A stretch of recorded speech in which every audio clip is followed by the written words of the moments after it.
Bonjour, bienvenue dans ce nouveau Critic Man spécial film. Aujourd'hui on va parler de 18 œuvres que j'ai vues depuis mi-décembre. J'ai fait exprès de laisser passer 2 semaines, on va se recaler mois par mois, ça sera plus simple, vous aurez la vidéo de janvier, février, mars, avril, Bien évidemment je vous ai fait un magnifique sommaire interactif que vous retrouvez dans le descriptif de la vidéo, comme ça vous pouvez faire « Ah, ce film là je veux bien voir, celui-là aussi » et je dégage immédiatement. C'est parti pour 11 films, attention, je vous ai mis dans l'ordre de visionnage, donc vous n'allez pas pouvoir savoir au niveau des notes ceux qui sont bien ou pas à l'avance. Hahaha, vous êtes foutus. On commence avec Elf de Jon Favreau qui est sorti en 2003. Début ultra poussif et lourd, parce que ultra explicatif avec une voix off à la con, assez moche, un peu fake visuellement. Heureusement ça se décoince un peu. Pas mal de gags qui fonctionnent, ça commence à être marrant, mais une fin de niaiseuse américaine sentimentale. On est donc sur du 2 étoiles tout à fait dispensable. Ensuite j'ai vu Innocent de Bernardo Bertolucci qui est aussi sorti en 2003. Beauté de la photo super organique, vue du Paris de mai 68 par un Italien, un beau triangle amoureux qui passe à l'âge adulte, par une relation fusionnelle et sulfureuse, immersive, symbolique et indéfinissable, et amour du cinéma. 4 étoiles, grosse recommandation. Ensuite j'ai vu Working Girls, la grande évasion de Sylvain Fusé, sorti en 2014. Je précise que c'est un téléfilm puisque c'est une espèce de spin-off de la série Working Girls, cette série très marrante foucarde, qui du coup s'est vue transposée en mode prison, sous une fiction d'1h30 au lieu d'être découpé en épisodes. Passage du coup au téléfilm plutôt réussi, même si c'est un peu moins fun hystérique, et ben on a plus d'histoire et d'intrigue. Le choix de l'histoire d'évasion est bien adapté, ça permet de trouver des bons gags. En fait c'est surtout la fin qui est dommage, c'est tarabiscoté pour rien, avec des justifications, puis ça casse un peu le kiff qu'on sentait arriver. Donc je reste à 3 étoiles pour un moment sympa. Ensuite j'ai vu en partie Les Tuches 3 d'Olivier Barou qui est sorti en 2018. C'est pas de mon propre chef, c'était en groupe, voilà, on choisit un truc à regarder délire. Erreur fatale, on a tenu 15 minutes. Absolument affligeant. On sent quand même le pognon dans la photo et dans les mouvements de caméra, foutu en l'air, parce que ça te prend en permanence pour un gros mongolien. Essayer de faire les personnages les plus cons possibles n'est absolument pas drôle. C'est juste ridicule de montrer des abrutis. C'est scandaleux et abject. 0 étoile, ça dégage tout de suite. Du coup, on s'est rabattu sur Mère incontrôlable à la fac de Ben Falcon, sorti en 2018. Cette fois, on a tenu quand même 30 minutes. Le titre français est moche, mais il résume bien. C'est exactement ce à quoi on peut s'attendre, mais en mou. La mère qui débarque à la fac en fait trop, mais les amis de sa fille la trouvent marrante. Ça va pas plus loin que ça, là on se fait chier tout simplement. C'est ni assez délire ni assez sérieux pour être intéressant du coup. Seul j'aurais peut-être regardé jusqu'au bout. Mais on reste sur un 1 étoile, hein, c'est le truc vraiment totalement dispensable. Du coup je me suis retrouvé aussi à regarder La Boum de Claude Pinoteau sorti en 1980. Je ne l'avais jamais vu. Ça a un peu vieilli dans le sens où c'est pas très bien joué, notamment les adolescents, et pas du tout naturel. La photo est pas mal, ça devait être de la pellicule, mais c'est pas super bien filmé. Par contre j'étais surpris que ce soit aussi burlesque. C'est pas totalement un film burlesque, mais il y a plein de petits éléments comme ça que je n'attendais pas à voir dans ce film. Par contre, l'héroïne est ultra crue. Finalement, l'histoire des parents est beaucoup plus intéressante. Mais malheureusement, ça reste un discours, une vision des choses d'un autre âge. En termes de féminisme, on repassera. Donc moi, je reste à 2 étoiles. Hein. C'est un classique qui peut être vu par la curiosité, de fait que ce soit un film un peu culte, mais culte un peu nanar, quoi. Ensuite, j'ai regardé le fameux Black Mirror Bandersnatch de David Slade qui est sorti en 2018. Donc c'est un film interactif qui est disponible sur Netflix où à certains moments on vous demande de faire un choix comme dans un livre dont vous êtes le héros, qui d'ailleurs a fait un procès visiblement par la suite. Je précise que je l'ai regardé à plusieurs, à chacun notre tour on devait choisir le fameux embranchement. Le concept est forcément assez cool et ludique, même si à un moment donné on a cette sensation qu'on ne choisit pas vraiment, puisque l'histoire a l'air de nous emmener vers un chemin précis. Pourtant on a des bonnes surprises, des petits délires un peu méta, mis en abîme, qui prennent toute leur ampleur dans ce dispositif. Par contre ils ont mal géré la fin, on n'a pas cette sensation de ah on est arrivé au bout et voilà c'est terminé. Ils vous renvoient sans cesse en arrière. Du coup tu réexplores, et au bout d'un moment ça épuise le système. Ça fout en l'air l'histoire et ça fait ressortir que la mécanique. En tout cas c'est une chouette expérience que je vous conseille de faire à plusieurs. Je vous conseille aussi de vous arrêter après une espèce de sensation de générique de fin. Donc je lui mets un 4 étoiles parce que c'est un truc qui sort des sentiers battus. Ensuite j'ai regardé Garçon de Dennis Hopper qui est sorti en 1980. C'est mou et mal filmé, mais on a la sensation de l'énergie d'un film indépendant. Pas facile de s'identifier parce que les personnages sont mal aimables. Peut-être parce qu'on apprend trop tard la thématique du film. Et la fin brutale et à moitié ratée, on comprend pas trop, ça fait à moitié fake. Donc l'intention est louable, mais je peux pas lui mettre plus de 1 parce que je me suis à moitié fait chier. Ça fait trop brouillon, on sait pas où vous voulez aller les gars. Ensuite j'ai regardé Les Canardeurs de Michael Cimino sorti en 1974. Duo génial Jeff Bridges plus Clint Eastwood. Dense et complet en termes de situation proposée. Évolution de l'histoire plutôt surprenante, même si vu de 2019, il y a des choses un peu prévisibles. En tout cas, ça laisse une super sensation d'aventure. Peut-être un peu trop flottant sur son sens, ou raconte des choses de trop loin. Mais bon, c'est un 4 étoiles, hein, je vous le recommande. Très beau film. Ensuite, j'ai vu Pigalle de Karim Brady, sorti en 1994. Nous sommes plongés dans un milieu de façon assez immersive, donc plutôt réaliste, mais avec une petite teinte de film de genre de temps en temps. Policier, mafieux. Des personnages en couleur, un film cracra et brutal, mais une sensation un peu vaine à la fin. Comme si, fondamentalement, rien n'avait changé. C'est pour ça que je reste à 3 étoiles, même si c'est une expérience qui peut être recommandée. Ensuite, j'ai vu Vénus de Mette Carla Albrechtsen et Léa Globe, qui est sorti en 2016. Il s'agit d'un film documentaire Arte. Aussi cru dans son visuel que son propos, peut-être parce que les deux réalisatrices sont plutôt amatrices. En tout cas, des témoignages édifiants sur la sexualité des femmes, donc un document précieux. Manque peut-être un peu de relief dans la forme, parce que des faces caméra pendant 1h20, ça fatigue un peu au bout d'un moment. On aurait pu alimenter avec autre chose le même propos. Il obtient quand même un 4 étoiles parce que c'est un film à voir. Depuis la dernière fois, je suis allé voir 6 films en salle, mais il y en a 2 qu'on va retrouver, vous allez voir, dans les flops. En tout cas, on commence avec Leto de Kirill Serebrennikov, qui est sorti en 2018. C'est un très beau film qui profite déjà d'un magnifique noir et blanc, ce qui nous permet donc de nous plonger dans le rock underground russe du début des années 80. Et c'est notamment une des réussites du film de nous faire découvrir cette période, cette culture, ce mouvement qui n'a pas émergé à l'international, qui pourtant a vu naître certains artistes, et justement on va suivre des triangles amoureux, et souvent des triangles amoureux, hein. J'avais dit que j'aimais pas trop ça, et bah là pourtant ça marche très bien. Notamment parce qu'ils ont réussi à construire des très beaux personnages, et ils ont trouvé justement un équilibre, une façon de jouer sur ces tiraillements qui n'est pas frustrante ou énervante comme ça peut l'être parfois dans ce genre de situation. Pour revenir d'ailleurs sur le visuel, il y a des petits délires un peu qu'ils ont rajoutés comme ça sur l'image, alors certains trouveront ça peut-être un peu envahissant, parce que tu ne peux pas passer à côté, c'est bam, une espèce de dessin rajouté comme ça sur l'image. Moi je trouve que ça a rajouté un moment de folie, parce que dans le film on parle aussi beaucoup de musique, et c'est une des autres réussites, c'est de réussir à nous faire fusionner de manière très organique la vie des personnes et l'art en même temps, et parce qu'ils vivent l'art entre guillemets, hein, ils se posent des questions de musique en permanence, et en même temps à travers les moments de concert, et ben leur vie, les relations se jouent, les deux sont complètement entremêlés, il y a une espèce de dynamique là-dessus, c'est-à-dire que le film arrive à la fois à nous faire donc vivre ces personnages, nous parler un peu comme je disais de ce milieu là, et en même temps parle de musique, nous fait un peu réfléchir au sens de la création, et vraiment ils ont trouvé une façon de mêler tout ça, vous voyez, c'est-à-dire que t'as pas ce sentiment d'avoir un bloc sur ça, un bloc sur ça, un bloc sur ça, c'est une espèce de fluidité comme ça. C'est-à-dire que le film a une espèce de langueur aussi, tu te sens un peu enivré, et en quelque sorte tu te perds là-dedans, tu t'oublies à moitié, tu peux un peu décrocher, moi j'ai eu la sensation au moment de partir, mais t'as quand même la sensation de partir dans cet univers-là. Là c'est assez spécial, hein. En exagérant un peu, tu peux être devant le film, te poser comme ça, ne plus regarder, et juste écouter déjà, être dans l'ambiance, vous voyez. Il y a un truc très particulier comme ça qui se pointe, et c'est pour ça qu'il a 5 étoiles et que je vous le recommande vraiment beaucoup celui-là. Un film russe, il y en a pas beaucoup qui arrivent par chez nous, il faut les voir ces films. Sauf si vous avez envie de voir que des films américains ou français à longueur d'année. Et justement, après je suis allé voir Astérix, le secret de la potion magique de Louis Clichy et Alexandre Astier, qui est donc sorti en 2018. J'avais vu leur précédent, Le Domaine des Dieux, l'adaptation de l'album littéralement, qui m'avait pas mal plu déjà, et là on est sur un scénario original d'Alexandre Astier, et ça permet, je trouve, d'aller encore plus loin. Déjà, visuellement, ça défonce, je trouve, en termes de rendu, en termes de lumière. Les moutons sont trop beaux, les moutons, t'as envie de les manger comme ça.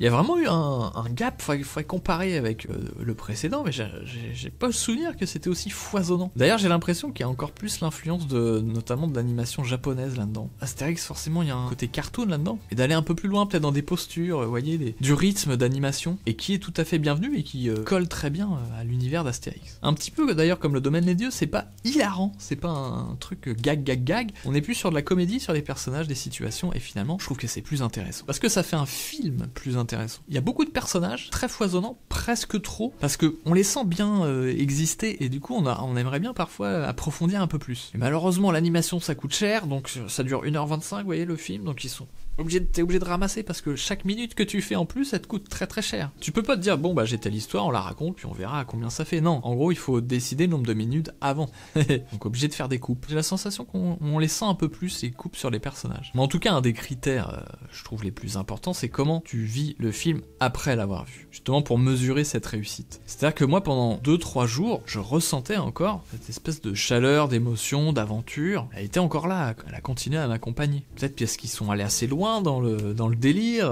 même si ça peut peut-être gêner certains sur la fin. Moi-même, j'ai eu une petite sensation de « Oh putain, attends !» Mais donc franchement, c'est une très très belle réussite. C'est du 5 étoiles, ça. À la fois fidèle et en même temps, on vient apporter autre chose, on vient un petit peu exploser le modèle, le moule. Et ça permet à donner cette sensation d'un Astérix extrêmement vivant, extrêmement contemporain, qui a encore toute sa raison d'exister encore en 2019. Et ça, c'est assez fort hein, quand même. Ensuite, je suis allé voir Wildlife, une saison ardente, le premier film de Paul Dano qui est sorti en 2018. Paul Dano, donc en tant qu'acteur, vous avez pu le voir dans Prisoners, dans Swiss Army Man, dans Okja plus récemment. Bref, il passe derrière la caméra avec sa compagne au scénario, en co-scénariste, Zoé Kazdan, qui est aussi comédienne. Et pour un premier film, j'ai été plutôt impressionné par la maîtrise de la mise en scène. Notamment parce qu'avec très peu de choses, je trouve qu'ils ont fait passer beaucoup de choses. C'est-à-dire que la caméra est plutôt fixe, mais elle est pas fixe, vous voyez, comme je vous parlerai de la Maison des Bois dans le Critic Man série. La caméra est posée là et on se balade. Non, les cadres sont extrêmement précis, très signifiants et en même temps très graphiques. Un plaisir visuel, et en même temps c'est relativement épuré, c'est très simple, mais avec une justesse, paf, on arrive à toucher, déjà à vous raconter des choses sur les personnages avant même les dialogues. On a un trio de comédiens au top avec Jake Gyllenhaal, Carey Mulligan et le petit jeune là, Ed Oxenbould. Le nom est dégueulasse, hein, mais il y a un talent quand même qui sommeille. Donc c'est plutôt subtil en termes de mise en scène. Et de la même manière, la psychologie des personnages est aussi assez très fine. On est sur des sentiments avec plein de facettes, avec des questionnements, des doutes des personnages. Vous voyez, c'est pas « Ah, je suis pas content, je suis vénère », bam, non. Il y a peut-être plusieurs facettes. Peut-être dedans, il y a des choses positives. Bon, ça fait un peu con de le dire comme ça, mais c'est pas facile à expliquer. Je trouve que ça farfouille un peu l'humain, dans sa façon dont il traite les rapports de ces personnages, parce que finalement, il y a que 3 personnages. Et en même temps, c'est plutôt dense. Il y a une espèce de tension, moi, qui a monté comme ça au fur et à mesure, que je trouve parfaitement dosée. Et il y a même cette espèce de jeu, parfois de répulsion face à certains personnages, mais tu le lâches pas complètement parce qu'il y a son rapport avec les autres personnages et parce que t'as commencé à construire quelque chose par rapport à lui, et du coup tu veux comprendre ce qui se passe et finir sur une belle fin. Ah, c'est quelque chose que souvent la fin, c'est très difficile de réussir une fin, notamment parce que chaque personne va se construire quelque chose, et peut-être que chacun attend une fin très précise. Tu ne peux pas satisfaire tout le monde, parce que t'as ta propre idée, et si le spectateur a une idée un petit peu différente, eh ben il sera pas complètement satisfait. Moi notamment, les fins, c'est aussi parce que elles révèlent ce qu'on veut raconter aussi avant. Il y a des films comme ça, un petit peu de flux, où tu sais pas encore ce que tu penses du film, tant que tu ne connais pas la fin. Et là d'un coup, bam, soit ça répercute dessus et c'est super, soit ça s'effondre, en fait, tout ce qu'il y avait avant, bon, tu te rends compte qu'il y avait pas grand chose. Et là je trouve que t'es à la fois manipulé, et en même temps on se moque pas de toi. Bref, 5 étoiles, premier film, waouh, grosse recommandation. Wildlife. Et enfin, je suis allé voir Border de Ali Abbasi, sorti en 2018. Pour avoir entendu quelques commentaires de gens qui ont vu la bande-annonce de ce film et qui ont dit « Oh là là, ils sont trop laids, j'ai pas envie de le voir », vu que ce film est encore plus pertinent et important. Vous vous rendez compte? Quelqu'un trouve le personnage moche et ne veut pas voir le film, juste pour cette raison-là. Je trouve ça horrible. On suit une femme qui est garde-frontière, déjà c'est assez particulier, et qui, justement, par sa laideur, est forcément repoussée un petit peu, mise de côté, sauf qu'heureusement, elle a cette espèce de pouvoir de détection. Elle sait s'il y a quelqu'un qui a des saloperies sur lui, peut-être il leur a emmené de la contrebande, etc. Ça lui permet d'exister. Donc elle est à la fois visuellement monstre et à la fois un peu monstrueuse par ce pouvoir quelque part. Ça peut faire peur à des gens. Et donc elle va rencontrer quelqu'un d'un petit peu chelou qui justement, par rapport à son pouvoir, on n'a rien dit. En tout cas, ce qui est assez fort, je trouve, c'est que le film arrive à nous parler des histoires de différences, etc. sans jugement, et nous laisse un petit peu nous débrouiller avec tout ça. À nous de penser ce qu'on veut de la réaction de telle ou telle personne, notamment parce qu'il y a une certaine nuance sur les personnages, c'est-à-dire qu'on va pas avoir quelqu'un qui est montré comme un gros con, 100% con, ou alors il y a peut-être un élément qui va expliquer pourquoi il réagit comme ça. Donc c'est à nous après de se dire, bon, est-ce que ça justifie qu'il réagisse comme ça, ou c'est quand même un fils de chien? Et justement, si je reste peut-être un peu vague, ou que j'ai eu l'impression de basculer, c'est parce que le film parle de plusieurs thématiques. C'est pas un film qui parle de la laideur, hein. C'est pas un film qui parle des postes frontières, mais dans les rapports avec quelques personnages qu'on découvre, plusieurs thématiques peuvent émerger. Et puis il y a quelque chose d'assez immersif, l'impression de rentrer dans dans un monde. Seule petite chose, c'est un peu bizarre comme défaut, ça de dire que le film est trop logique. Peut-être à un moment, j'ai pas eu de surprise. En même temps, il y en a un, parce qu'on sait pas, je reste vague, parce qu'il y a des surprises dans le film, mais il y a une espèce de logique quand même. Bref, c'est un film qu'il faut voir. Hein. Je reste à 4 étoiles, peut-être moins fort que d'autres films que j'ai vus récemment, mais c'est une grosse recommandation aussi. Parfois, la différence entre le 4 et 5 étoiles, c'est juste ça me parle plus, donc c'est assez subjectif. Même si, bien entendu, toutes ces critiques sont totalement subjectives. Et bien cette fois-ci ce sera Moi, Toi et tous les autres de Miranda Julie qui est sorti en 2005, il gagne la palme, bravo à lui!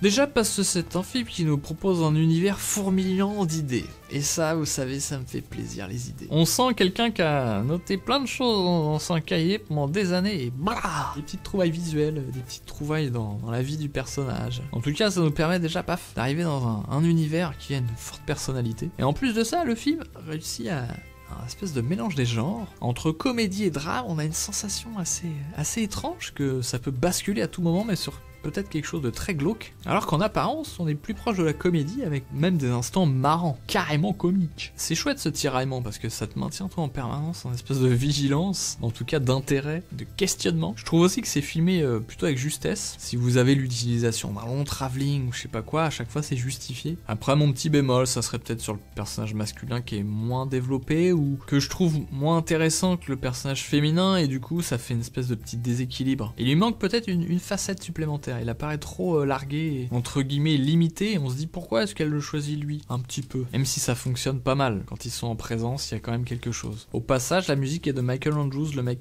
qui a fait la musique de Donnie Darko, vous voyez, est-ce qu'il y a une filiation? Parce que Donnie Darko c'est chelou, et là il y a quelque chose d'assez chelou dans ce film. C'est pour ça qu'il a ses 5 étoiles, parce que c'est un film singulier, ça fait plaisir. Voyez-le. Et bien cette fois je vais vous parler de 2 films, les 2 derniers que j'ai vus au cinéma. Tout d'abord Les Fauves de Vincent Mariette qui est sorti en 2018. Ça partait pas mal avec un cadre intéressant, ça se passe dans un espèce de camping, mais un camping assez stylé au bord d'un lac. Vous avez plutôt des mobilhomes, il y a pas mal de végétation, c'est pas le truc avec des haies partout et des tentes, même s'il y a aussi des tentes. Et donc il y a un espèce de thriller légèrement policier dans ce cadre, c'est une bonne idée. On a en plus la rumeur qu'une panthère s'est échappée qui rôde dans le coin, ça vient rajouter un mystère, une sensation chelou. Mais malheureusement c'est plutôt mal filmé, hop, caméra à l'épaule, on suit le personnage. Mais pas très bien écrit, il y a des personnages parfois qui sonnent faux, donc tu décroches complètement du truc. Je ressors du film et je suis en train de voir un acteur à qui on a dit de jouer ça, je vois plus du tout un personnage. Même si l'acteur en lui-même n'est pas forcément mauvais pour autant, mais on sent que le matériau, la façon de lui amener et tout, c'est bancal. Une espèce de mystère dont je parlais qui est tiré un peu pour rien. Y a rien qui fonctionne en fait. On a l'impression en permanence d'être à côté du vrai truc intéressant. C'est-à-dire qu'on a un petit peu la vie entre des personnages un peu chelous. En même temps on a ce mystère, en même temps on retrouve un cadavre. Fallait choisir un élément et puis aller le travailler plus que ça mon pote. Donc ça flottille, on sait pas trop à quoi on a affaire, on se fait chier tout simplement. Donc il repart avec 1 étoile, n'allez pas voir ça s'il vous plaît. Et enfin on se termine avec Un grand voyage vers la nuit de Gang B. Le nom il est trop marrant quand on est français, Gang B, Bigan, on sait pas trop. Sorti en 2018. Alors là je suis un peu plus embêté parce que je pense que pour certains ça va être un magnifique film, un grand film, si t'arrives à adhérer au délire. Parce que c'est clairement une expérience cinématographique éprouvante de par sa durée, on est quand même sur du 2h20, de par sa lenteur, de par son manque d'informations, on est perdu dans ce délire. Parce que notamment la temporalité, la chronologie de l'histoire est à moitié chamboulée. Peut-être aussi parce que quand tu es occidental, parfois tu confonds les visages asiatiques, mais là je trouve c'est quand même trop, c'est-à-dire que finalement il n'y a pas tant de personnages que ça, et malgré tout j'ai été paumé dans l'histoire, alors qu'il y a assez peu d'enjeux il me semble. Un mec qui veut retrouver une fille, je suis même pas sûr en fait. Exemple très concret, au tout début du film, le personnage principal nous dit: si je suis revenu dans cette ville, à la mort de mon père, mais en fait tout a commencé quand j'ai eu une histoire avec mon pote qui s'appelait le chat, qui magouillait et tout ça. Du coup on comprend plus le rapport là. À quel moment ça se passe? C'est bien avant? Pourquoi du coup tu nous parles de revenir pour les funérailles de ton daron? Ça vient en fait t'embrouiller. Et je me souviens d'ailleurs dès cette première phrase j'ai fait attends, j'essaie de comprendre, de remettre dans l'ordre le truc pour ne pas être perdu dès le début, et je crois que c'était déjà foutu en quelque sorte. Parce qu'ils vont nous parler d'autres personnages, mais je sais pas s'ils sont nommés. Et puis ils trouvent quelqu'un et ah non, il y avait un indice, je sais pas, un tatouage, un truc, puis en fait il y est pas, donc c'est pas le personnage clairement. Pourquoi nous mettre ce fait qui atteste si c'est le bon ou le mauvais personnage, pour ensuite créer une espèce d'ambiguïté de se dire en fait c'est peut-être lui ou pas, je comprends plus rien. Je trouve pas en plus à quoi sert cette espèce de gloubi-boulga de nous faire des jeux de pistes à la con. Parce que du coup on n'est pas impliqué au niveau des personnages, on sait même pas qui est devant nous là. Quel est son rapport avec le personnage principal? À côté de ça ce qui m'embête, c'est qu'il y a quand même des choix de mise en scène, là pour le coup par rapport à Les Fauves, qui sont beaucoup plus marqués. Déjà en termes de photos, c'est beaucoup plus agréable, ne serait-ce qu'agréable à regarder. Il se passe des choses, on a des sensations par le cadre, etc. Mais il y a une espèce aussi de césure, alors ça je peux vous le dire, le film est assez spécial, il est projeté souvent en 3D, et le film n'est pas entièrement en 3D, c'est au bout d'une heure 20 je crois, là tu mets tes lunettes, et la dernière heure est en 3D. Donc ça à la fois c'est un peu marrant, parce que tu sens que les gens ils sont là, ah ça a l'air d'être le moment, tu sens que ça frémit dans la salle, les gens ils paniquent, ils disent genre il faut pas que je rate une seconde en 3D. Mais bref, ça crée un moment assez particulier en salle que tu ne connais pas d'habituellement. Mais en même temps je me demande pourquoi il y a qu'une moitié comme ça, notamment parce que on comprend rien à l'histoire, on est paumé. S'il y a effectivement une espèce de basculement, ça peut être trop stylé. Et il y a sûrement eu un basculement, sauf que j'ai pas vraiment compris. En plus, on a l'impression que le personnage est... Après, c'est un peu chelou, il rencontre un gamin dans une espèce de grotte. On se dit qu'il est en train de rêver. Et il y a aucune transition qui nous ramène à une réalité. Alors on croit qu'on flotte toujours. Enfin, vous voyez. Pour le coup, l'expérience de plan séquence en 3D, relief, j'ai un peu de mal, ça me fait mal au cœur. Là, ça allait parce que justement, c'est assez lent. Donc il y a quelque chose un peu intéressant dans cette expérience que j'ai vécue et en même temps, j'ai pas en récupéré grand chose parce que je suis incapable de raconter l'histoire. Du coup, je suis incapable de penser à des choses, même de me projeter ou quoi que ce soit. Je reste bloqué à mais qui est qui, pourquoi, qu'est-ce qui est fait, quoi, que, hein, ça va pas loin. Donc malgré une proposition forte de cinéma, une potentielle expérience, je reste à 1 moi. Et je vous déconseille d'aller le voir. Et d'ailleurs, ce que j'ai pas compris, c'est qu'il y a une version visiblement d'1h50. Même avec ces informations, tu te sens encore plus perdu. Tu te dis du coup ils ont enlevé quoi? Ils ont enlevé la partie en 3D. Le titre il apparaît au milieu entre les deux. Donc, quoi? Non, trop de gloubi-boulga. Tant pis pour vous. Et voilà pour cette fois, j'en profite bien entendu pour remercier les tipeurs, merci beaucoup. Votre soutien concret me permet de continuer toutes ces aventures. D'ailleurs, j'en profite pour signaler que je fais aussi un podcast qui s'appelle touteslesidees.com, que vous pouvez le retrouver sur Spotify, sur iTunes, bien entendu aussi sur cette chaîne Nicubique. On pioche une thème, une contrainte, et on écrit un film en une demi-heure avec un pote, bien entendu plutôt rocambolesque. N'hésitez pas à aller jeter un œil, et puis pourquoi pas participer à nous envoyer une contrainte ou une thématique à touteslesidees.com@gmail.com, tout en lettres en minuscules, POINTCOM. Bisous, à très bientôt les amis.